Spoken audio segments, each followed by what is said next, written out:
bonsoir, bon après-midi. C'est votre humble serviteur, l'apôtre David Joris Kaila. Chers téléspectateurs, c'est pour la deuxième fois que l'apôtre que je suis, je passe à Rachidi Nuis TV. Je ne peux jamais commencer l'émission sans avoir commencé par reconnaître certaines personnes. Premièrement, je bénis le Seigneur, je bénis le Saint-Esprit pour l'opportunité que le Saint-Esprit m'a apporté cet après-midi, le mercredi 11 août 2021. Et je bénis encore, je dis merci à la patronne qu'on appelle la baleine de la presse congolaise, Rachel Jikanji. Que Dieu bénisse Rachel Jikanji pour cette chaîne de télévision et YouTube. Que Dieu te donne encore longue vie. La patronne, la baleine de la presse congolaise, je te salue, je t'aime beaucoup. Et Dieu aussi dans le ciel t'aime. Alors je demande à tout le monde, je vous conseillerais de suivre Rachidi Nuis TV. Que Dieu vous bénisse, que Dieu bénisse Rachidi là où elle se trouve en ce moment, que Dieu la guérisse aussi. Et je dis merci à mon père spirituel, archevêque d'Achelin à Fumboulé, de l'autre côté de Congo-Brazzaville. Que Dieu bénisse l'archevêque d'Achelin à Fumboulé. Et pour clôturer, j'ai dit merci. Si vous voyez cet espace est beau, parce que il y a un homme de Dieu que Dieu a appelé au niveau de Kinshasa et pourquoi pas au niveau international. Et donc à l'archevêque François Yalo, qui est le père de notre confession religieuse Union Sacrée, qui est déjà en route de fonctionnement. Que Dieu bénisse l'archevêque Yalo François. C'est grâce à lui nous sommes dans cette église.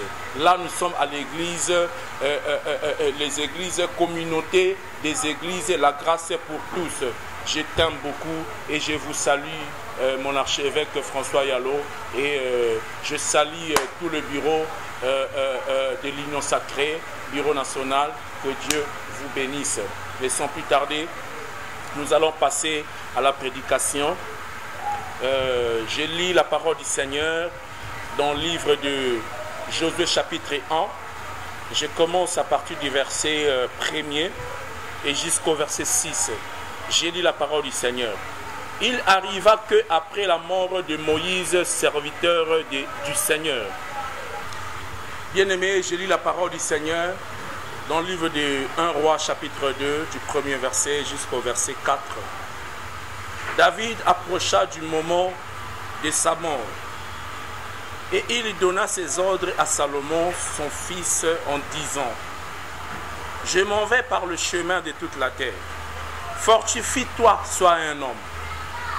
Observe les commandements de l'Éternel ton Dieu, en marchant dans ses voies et en gardant ses lois, ses commandements, ses ordonnances, ses jugements et ses principes, selon ce qui est écrit dans la loi de Moïse, afin que tu réussisses dans tout ce que tu feras et partout où tu te tourneras.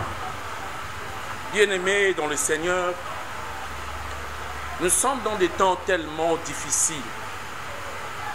Et ces temps difficiles que nous sommes, certaines personnes, certains enfants de Dieu, ils commencent à oublier quel est le but de leur vie sur la terre. J'aimerais te dire, bien-aimé dans le Seigneur, nous sommes en train de parler sur fortifie-toi. Et virgule, sois-toi un homme. Le temps est tellement difficile que nous sommes. Certains enfants de Dieu commencent à oublier qu'ils sont des enfants de Dieu. J'aimerais simplement te parler, toi vous êtes en train de m'écouter ce soir, cet après-midi. David, il savait qu'il devait mourir. Or, dans Josué chapitre 1, Moïse venait déjà de nous quitter. Et c'est Josué qui est resté comme le leader des enfants d'Israël. Il fallait quelqu'un pour traverser les enfants d'Israël la mer Rouge, et plutôt le Jourdain. Et cet homme, Dieu a choisi Josué. Et Dieu commence à donner à Josué les ordres, les instructions. C'était comme un rappel. C'était des choses que Moïse disait à Josué. C'est des choses que Moïse disait aux enfants de Dieu. Comme aujourd'hui dans nos églises, le pasteur, les hommes de Dieu prêchent. J'ai béni le Seigneur. Dernièrement, le vendredi, j'ai participé au culte ici, au sein de notre communauté. La grâce est pour tous. C'est l'archevêque François Yallo. Il prêchait sur la crainte de Dieu. Et voilà, cette crainte-là n'existe plus dans nos églises. Même le pasteur ne respecte plus, ne craint plus Dieu.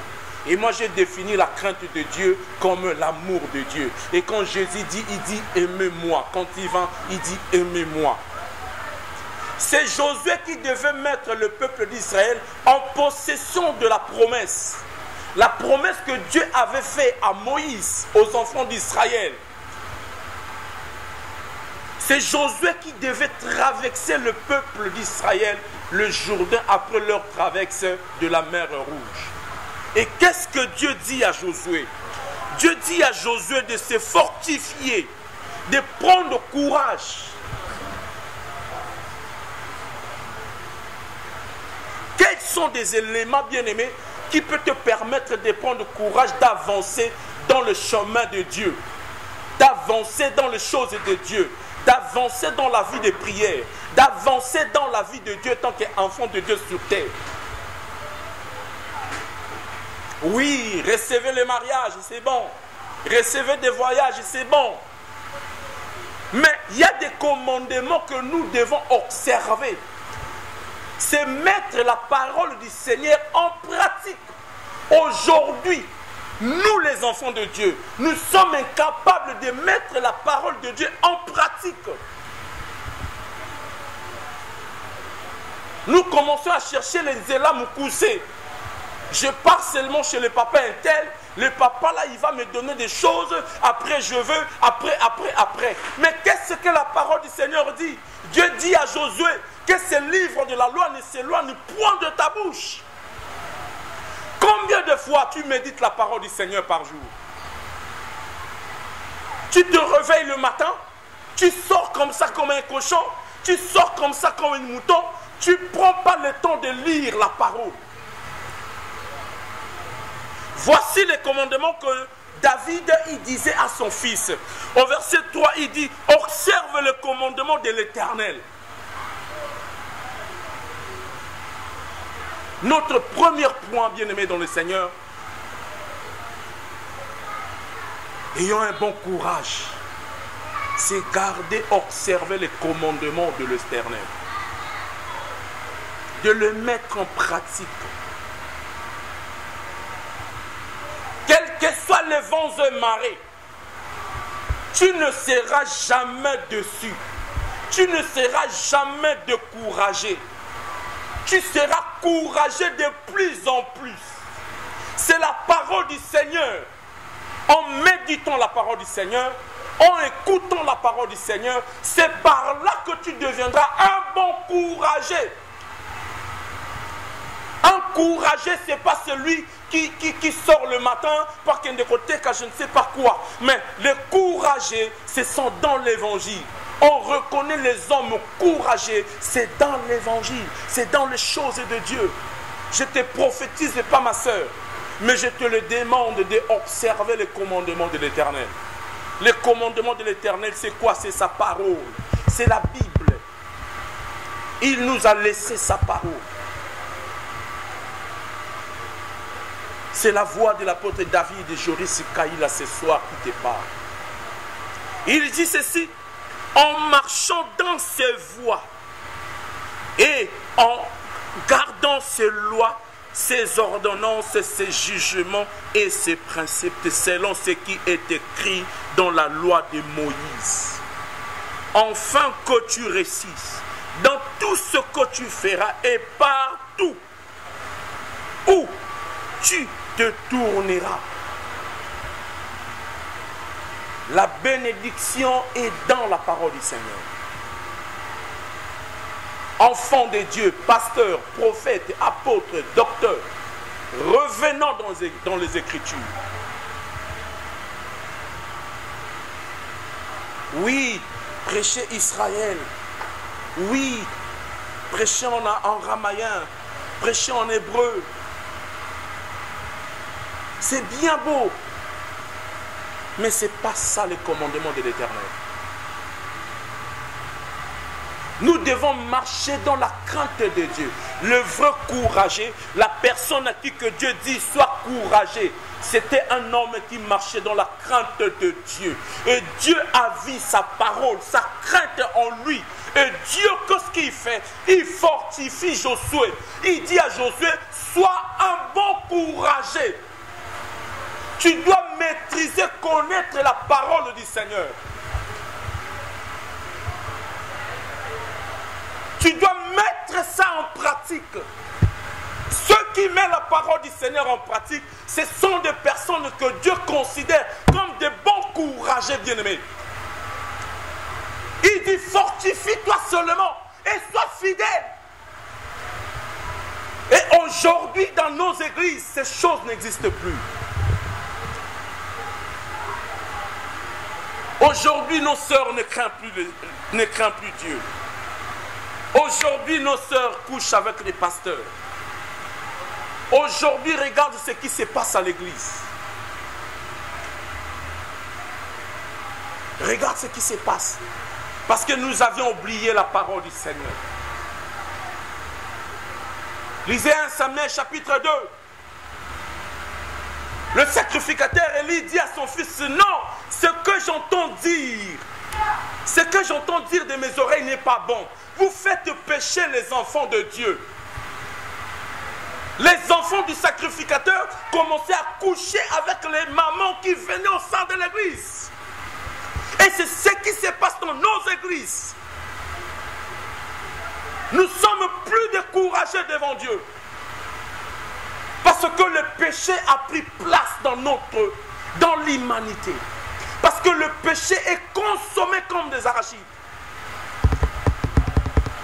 Je ne te prêche pas, mais je me prêche aussi. C'est la parole du Seigneur.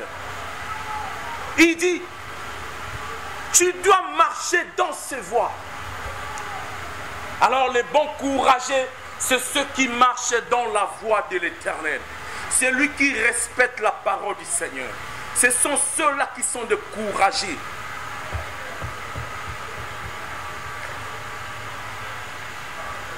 Tu connais là où tu es, bien-aimé. Tu connais ce que tu fais. Je te le dis, Dieu te parle au travers de ma voix ce soir. Nous devons se repentir. La Bible dit, ils sont comme des hommes vivants. Apocalypse chapitre 3, mais cependant, ce sont des morts. Le péché va pour tuer. Et le péché n'apporte pas la vie. Mais le péché apporte la mort. Et lorsque nous ne respectons pas la parole du Seigneur, bien-aimés, nous sommes considérés comme des morts. Malgré tu marches, mais tu n'es plus vivant. Dieu te regarde comme un cadavre. Je me rappelle une fois, on était à l'école ici. L'archevêque François Yallo, il nous présentait 3 choses. Il dit oui, tu as demandé pardon.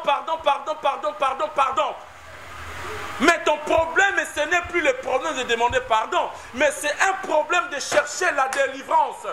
Nous devons chercher la délivrance. Tu dois chercher la délivrance. La vie du péché a pris place dans notre vie. Or que Josué, c'est lui à qui Dieu dit, fortifie-toi, prends courage. C'est quelqu'un qui craignait Dieu. C'est quelqu'un qui marchait dans le voie de l'Éternel. Et voilà pourquoi Dieu a trouvé bon de présenter Josué comme un bon courageux. Dieu ne prend pas n'importe qui. Dieu prend des personnes que lui-même, Dieu, il façonne. Lui-même, Dieu, il prépare. Après, il dit, va. Regardez bien dans le Seigneur. Regardez la vie de David. Quand David voulait construire pour Dieu une maison, et Dieu dit, non, c'est lui qui sortira de ton ventre, c'est lui qui va me construire une maison. Alors, Dieu...